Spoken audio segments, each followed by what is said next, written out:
ay imposisyon ng mga dayuhang bangko tulad ng World Bank at saka IMF. Yan ay kondisyon para tayo pautangin. Ang average fee na hindi makamahirap, yan po ay imposisyon ng mga drug industry na alam po natin na siya pagtitinda ng mga kondom at mga pills. Ang average fee ay hindi makamahirap, alam po natin yan. Yan po ay imposisyon ng mga dayuhang nagpapasok ng ibang kultura sa ating bansa. Sabi nga ni Archbishop Tagle, na sinisira ang tradisyon natin mga Pilipino. Ano ba ang ating tradisyon? Tayo po ay mahal Diyos. Sabihin natin, mahal Diyos.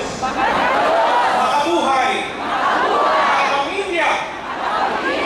Makamahirap. Palakpakan po natin ang Panginoon. Kaya naniniwala po tayo ang tunay na kakampi ng ating mahihirap, walang iba kung hindi ang simbahan. Sino ang simbahan?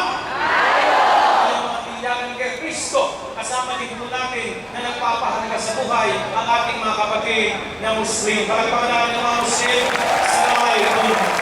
Ating mga kapatid na Muslim. Kapatid natin sa takip. Kaya marami po tayong kaibigan dyan mga